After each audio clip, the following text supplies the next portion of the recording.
Señor, mi oración, toma en cuenta mi clamor.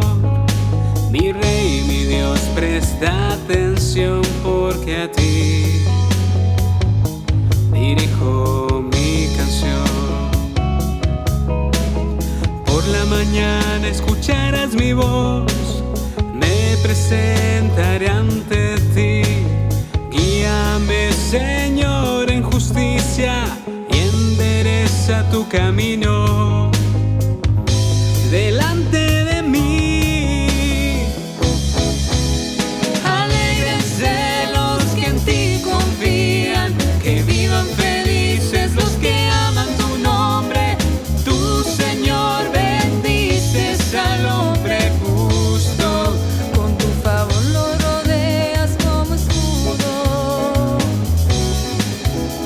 Alégrense los que en ti confían, que vivan felices los que aman tu nombre. Tú, Señor, bendices al hombre justo, con tu favor lo rodeas como escudo.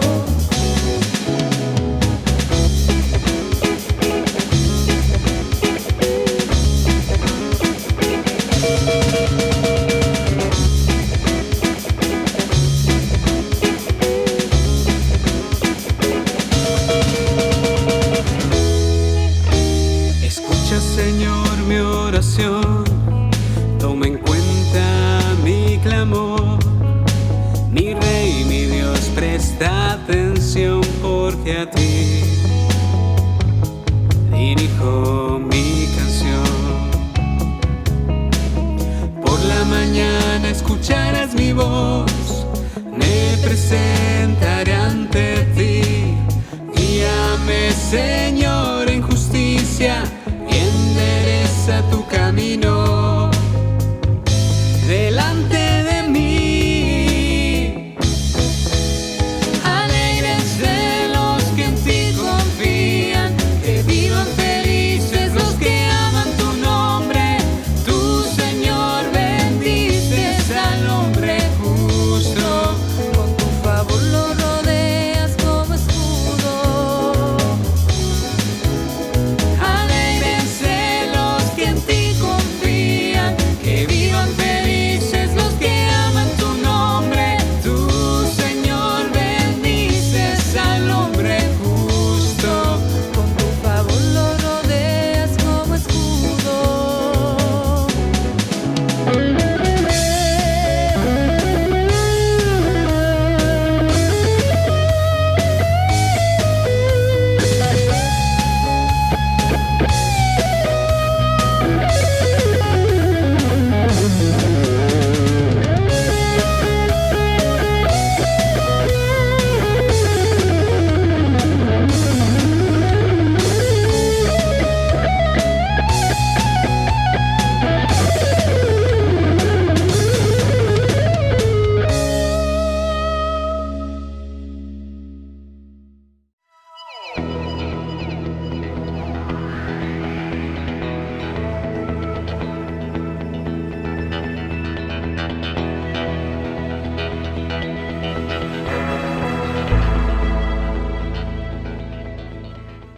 Bienvenidos, bienvenidas a una nueva entrega de la Palabra del Señor. Estamos en la serie El Gobierno en la Iglesia. Hoy veremos la parte 2. Sacerdocio participativo y reconocimiento funcional. Como siempre, primero leeremos la Palabra del Señor y luego oraremos. Dice la Escritura, porque de la manera que en un solo cuerpo tenemos muchos miembros, pero todos los miembros no tienen la misma función, así nosotros, siendo muchos, somos un solo cuerpo en Cristo, pero todos somos miembros los unos de los otros, de manera que tenemos dones que varían según la gracia que nos ha sido concedida. Romanos capítulo 12, los versos del 4 al 6. Ahora oremos. Bendito Dios, aquí estamos para, en su palabra, entender esto del sacerdocio y de ser participativos funcionales en la iglesia como un gobierno que permita que la salvación llegue a todo el mundo. Ahora permítanos entrar en su palabra en el nombre de Jesús. Amén y amén. Hemos venido diciendo que el gobierno en la iglesia es funcional. Los modelos en la iglesia primitiva son solamente descriptivos y no normativos. Por tanto, Dios en su amor permite que su iglesia se organice de la manera en que cumpla su función ministerial de salvar almas y edificar a los creyentes. Lo que sí se encuentra que en todos estos modelos de la iglesia primitiva existen dos cositas importantes. Primero, reconocimiento de liderazgo según dones espirituales, como diáconos, pastores, maestros, evangelistas, etc., según el obrar del Espíritu Santo en función y cumplimiento de ministerios. La organización estructural dependerá de cada cultura y necesidad requerida, pero con el modelo de liderazgo compartido y participativo según dones y ministerios. Lo segundo que se encuentra común es que la rendición de cuentas debía estar. Todos los creyentes en sus diferentes ministerios, según dones espirituales, se rendían cuentas mutuamente para llevar de la mejor manera el Evangelio, limando asperezas y potenciando formas. Así es que era un liderazgo. ¿Pero qué tipo de liderazgo? El liderazgo sacerdotal. Por eso es que Pedro, escribiendo su primera carta, dice: pero vosotros sois linaje escogido, real sacerdocio, nación santa, pueblo adquirido, para que anunciéis las virtudes de aquel que os ha llamado de las tinieblas a su luz admirable. Primera de Pedro, capítulo 2, el verso 9. El sacerdocio fue constituido por Dios para que cumpla el rol vital de representar al pueblo ante Dios.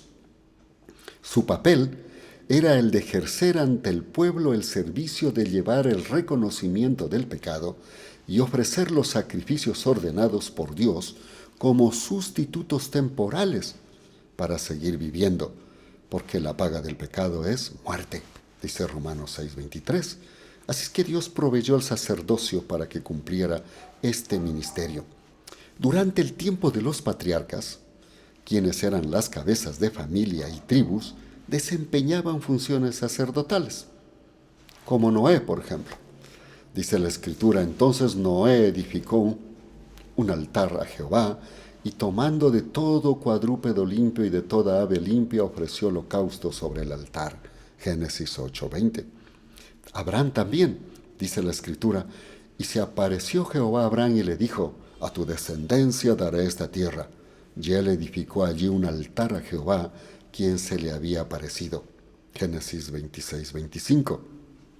En cambio, con Moisés, Dios levantó una clase sacerdotal perteneciente a la familia de Aarón, quienes tomaron este ministerio hasta la venida de Jesucristo. Con Jesucristo y su muerte expiatoria, extiende la función sacerdotal a todos los creyentes. Por eso es que Pedro dirá: pero vosotros sois linaje escogido, real sacerdocio, nación santa, pueblo adquirido, para que anunciéis las virtudes de aquel que os ha llamado de las tinieblas a su luz admirable.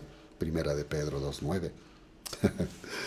También dice: al que nos ama y nos libró de nuestros pecados con su sangre y nos constituyó en un reino de sacerdotes para Dios su Padre.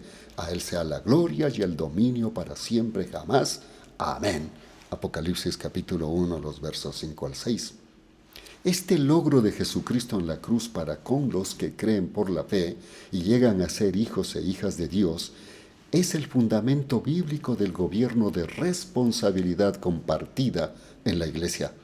Pues, dado que todo creyente debe servir en un rol sacerdotal, llevando almas a Cristo para que sean salvos por la fe, hace que cada creyente sea un líder en las manos de Dios y por tanto parte del gobierno de la iglesia como responsabilidad compartida, poniendo a funcionar coordinadamente los dones espirituales compartidos por el Espíritu Santo. Así es que lo primero que encontramos Hay ministros según dones espirituales, un liderazgo según dones espirituales. Por eso la palabra dice, ahora bien, hay diversidad de dones, pero el Espíritu es el mismo. Hay también diversidad de ministerios, pero el Señor es el mismo. También hay diversidad de actividades, pero el mismo Dios es el que realiza todas las cosas en todos. Pero a cada cual es dada la manifestación del Espíritu. En la iglesia, cada miembro como hijo o hija de Dios y real sacerdote cumple un rol de servicio o ministerio en la obra del Señor. De ahí que los ministros en la iglesia cumplen su servicio en función de dones y resultados en salvación de almas y edificación de la iglesia.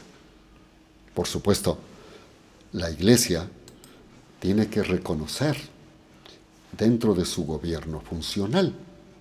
Por eso también dice, digo pues a cada uno de vosotros, por la gracia que me ha sido dada, que nadie tenga más alto concepto de sí que el que deba tener, más bien que piense con sensatez, conforme a la medida de la fe que Dios repartió a cada uno. Porque de la manera que en un solo cuerpo tenemos muchos miembros, pero todos los miembros no tienen la misma función, así nosotros siendo muchos, somos un solo cuerpo en Cristo, pero todos somos miembros los unos de los otros, de manera que tenemos dones que varían según la gracia que nos ha sido concedida. Romanos capítulo 12, los versos del 3 al 6. Los dones son los que nos da Dios para su servicio, de tal manera que nadie puede ni debe gloriarse, pues es Dios quien los provee y los respalda.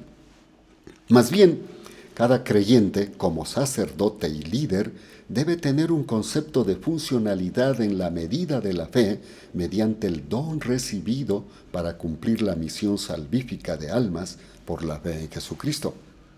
En lo que respecta a los dones dados por Dios a través del Espíritu Santo, lleva a que cada hijo e hija de Dios dentro de la iglesia sea un ministro del Evangelio. La iglesia lo que hace es reconocer en cada miembro el cumplimiento funcional de su don en el cumplimiento de su liderazgo sacerdotal, y ese reconocimiento lo lleva a cumplir con el rol de gobierno en la iglesia. Así que los ministros en la iglesia lo son solo en la medida que su don produce ministerios, y estos producen resultados, de tal manera que la iglesia cumpla con su papel para lo que fue creada, salvar almas. Por eso la Escritura dirá, ahora bien, hay diversidad de dones, pero el Espíritu es el mismo, y hay diversidad de ministerios, pero el Señor es el mismo, y hay diversidad de operaciones, pero Dios que hace todas las cosas es el mismo. 1 Corintios capítulo 12, al verso 6. El verdadero ministro es aquel que entiende que está puesto para servir, porque al igual que los demás, él también es miembro del cuerpo de Cristo, la iglesia. Eso es lo importante en este sentido. También entiende que su cargo no obedece a jerarquías, sino a funcionalidad, de acuerdo a los dones espirituales, dados como Dios quiso por el Espíritu Santo. El ministerio en la iglesia viene, por tanto, no por jerarquía, sino por respeto a aquel que le atribuyó el don, esto es Jesucristo y el Espíritu Santo. De lo expuesto es fácil darse cuenta que la relación de gobierno en la iglesia no es intereclesiástica ni institucional, sino espiritual. Es decir, hay un gobierno funcional. Y dado que la iglesia es como un cuerpo, donde cada miembro cumple una función, a fin de que el cuerpo tenga un gobierno coordinado en su función, así lo es también la iglesia. Por eso dice Corintios capítulo 12, porque de la manera que el cuerpo es uno solo, pero tiene muchos miembros, y todos los miembros del cuerpo, aunque son muchos, son un solo cuerpo, así también es Cristo, o sea, la iglesia. Pues el cuerpo no consiste de un solo miembro, sino de muchos. Si el pie dijera, porque no soy mano, no soy parte del cuerpo, ¿por eso no sería parte del cuerpo? Y si la oreja dijera, porque no soy ojo, no soy parte del cuerpo, ¿por eso no será parte del cuerpo? Y si todo el cuerpo fuese ojo, ¿dónde estaría el oído? Si todo fuese oreja, ¿dónde estaría el olfato? Pero ahora Dios ha colocado a los miembros en el cuerpo, a cada uno de ellos como Él quiso. Porque si todos fueran un solo miembro, ¿dónde estaría el cuerpo? Pero ahora son muchos los miembros y a la vez un solo cuerpo. El ojo no puede decir a la mano, no tengo necesidad de ti, ni tampoco la cabeza a los pies, no tengo necesidad de vosotros.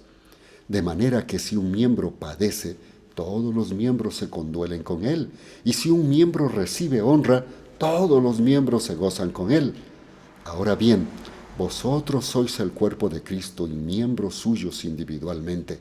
Y a unos puso Dios en la iglesia primero apóstoles, en segundo lugar profetas, en tercer lugar maestros, después los que hacen milagros, después los dones de sanidades, los que ayudan, los que administran, los que tienen diversidad de lenguas. ¿Acaso todos son apóstoles? ¿Todos profetas? ¿Todos maestros? ¿Acaso hacen todos milagros? ¿Acaso tienen todos dones de sanidades? ¿Acaso hablan todos en lenguas? ¿Acaso interpretan todos? Dice la Escritura, no. En la iglesia, Dios ha dejado los mejores dones. ¿Se da cuenta? En la iglesia no debe haber gobierno jerárquico entre sus miembros, sino funcionalidad de dones en diferentes ministerios y resultados en la obra salvífica de Dios. Por ello, el gobierno en la iglesia obedece a funcionalidad de dones que se adaptan a cada cultura y forma con el fin de cumplir los propósitos eternos de Dios. Así es que a continuación vamos a presentar algunos puntos básicos bíblicos de los lineamientos del gobierno de la iglesia. Primero, Cristo es cabeza de la iglesia. Un buen gobierno en la iglesia entrega la dirección a quien es el Señor de la iglesia, Jesucristo, pues Él es la cabeza de la iglesia. Es decir, toda actividad, organización, creatividad y todo ministerio debe provenir de Él, que es la cabeza de la iglesia. Por eso la Biblia dice, y todas las cosas las sometió Dios bajo sus pies y le puso a Él por cabeza sobre todas las cosas para la iglesia, la cual es su cuerpo, la plenitud de aquel que todo lo llena en todo. Por tanto, siguiendo la verdad con amor, crezcamos en todo hacia aquel que es la cabeza, Cristo. He leído Efesios capítulo 1, los versos 22 al 23 y del capítulo 4, el verso 15. También dice, y además, Él es la cabeza del cuerpo, que es la iglesia. Él es el principio, el primogénito de entre los muertos, para que en todo Él sea preeminente, y vosotros estáis completos en Él, quien es la cabeza de todo principado y autoridad. Colosenses capítulo 1, los versos 18 y luego del capítulo 2, el verso 10. Así es que primero, en el gobierno, Cristo es el que gobierna, es la cabeza. Segundo, Cristo ejerce su autoridad por medio de su palabra. Dice la Escritura, porque la palabra de Dios es viva y eficaz y más penetrante que toda espada de dos filos. Penetra hasta partir el alma y el espíritu, las coyunturas y los tuétanos, y discierne los pensamientos y las intenciones del corazón. Hebreos 4:12. También dice, toda la Escritura es inspirada por Dios y es útil para la enseñanza, para la reprensión, para la corrección, para la instrucción en justicia, a fin de que el hombre de Dios sea perfecto, enteramente capacitado para toda buena obra. Segunda de Timoteo 3:16.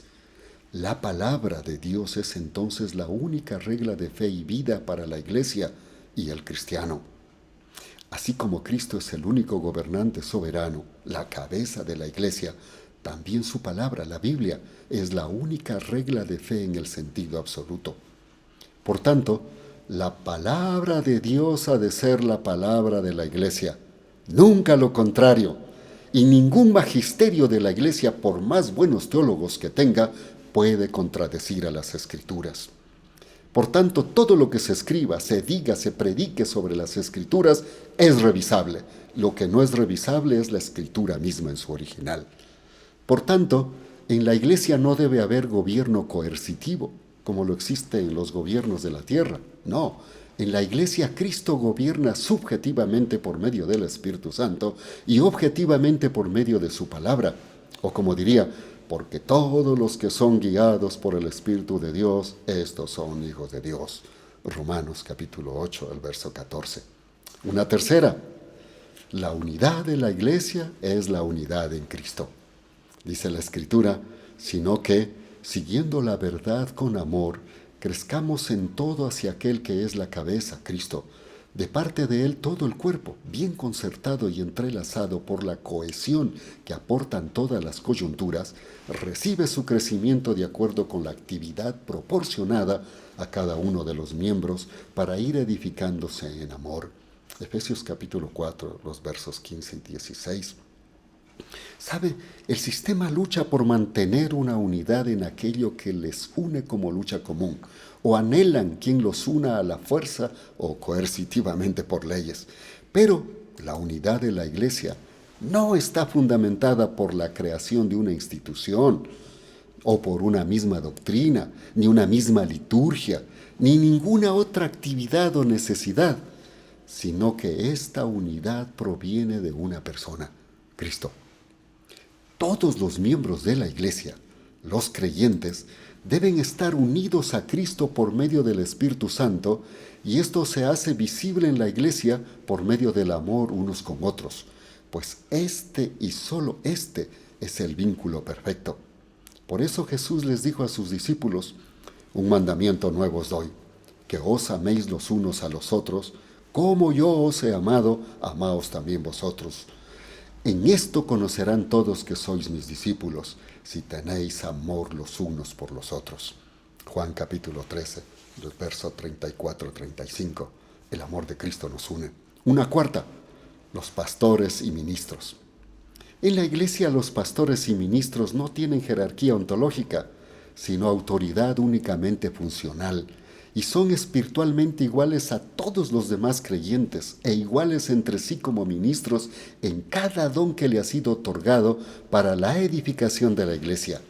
O como diría Pablo, para que no haya desavenencia en el cuerpo, sino que todos los miembros se preocupen los unos por los otros. Primera de Corintios capítulo 12, el verso 25. Bíblicamente no hay jerarquía ontológica, o sea, superioridad, sino igualdad. Lo que hay es diversidad en la funcionalidad de servicio. Por eso Pedro dirá, a los ancianos entre vosotros les exhorto, yo anciano también con ellos, testigo de los sufrimientos de Cristo y también participante de la gloria que ha de ser revelada. Primera de Pedro capítulo 5, el verso 1. Una quinta es participación.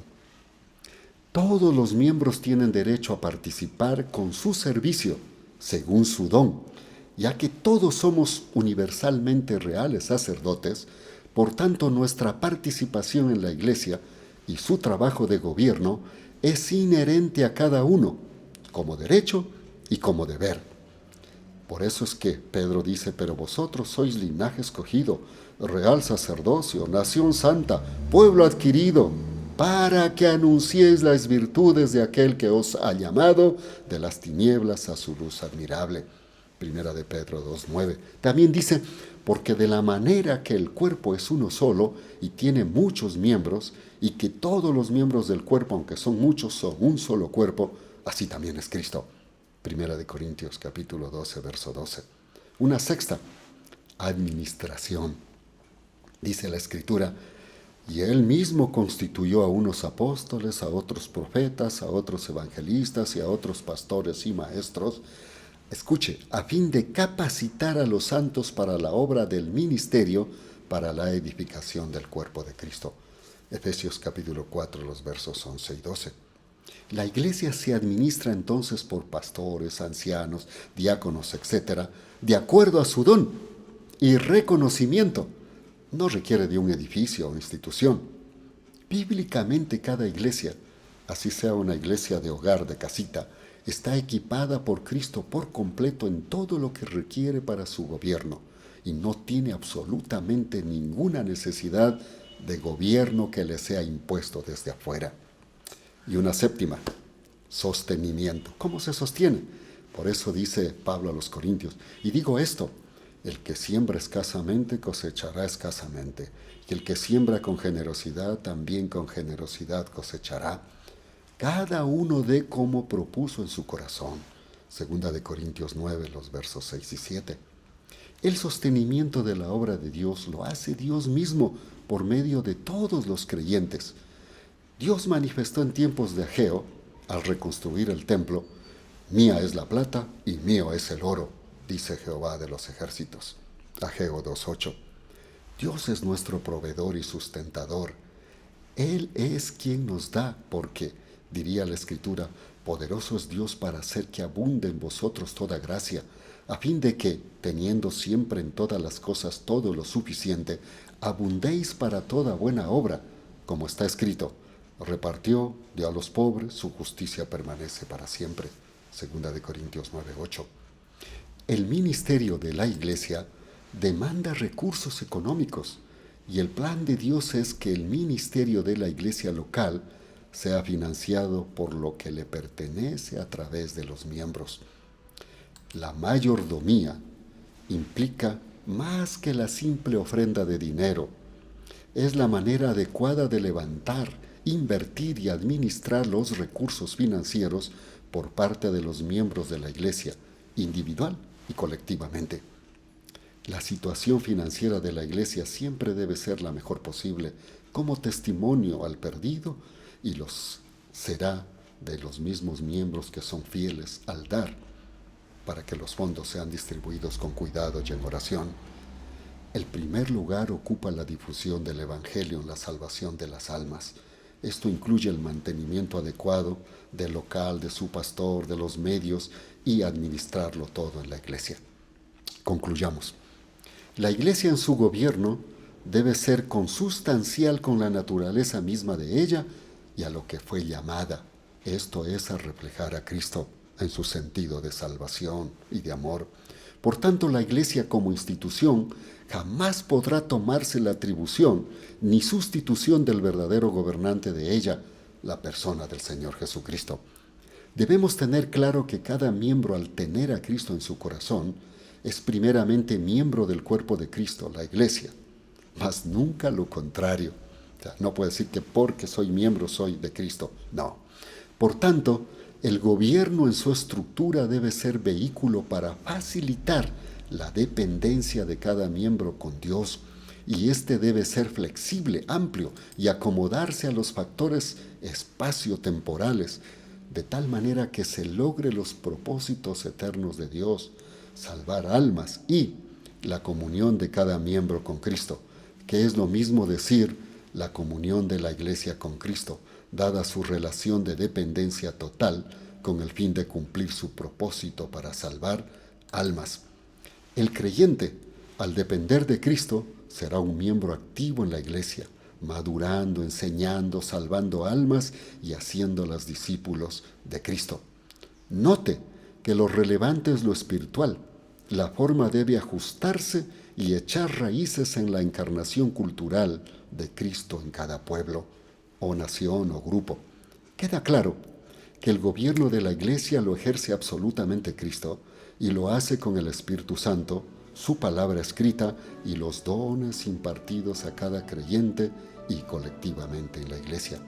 De tal manera que cada creyente es responsable ante Cristo el Señor, así que cada creyente es responsable de permitir que Dios gobierne en este mundo hasta que Él venga.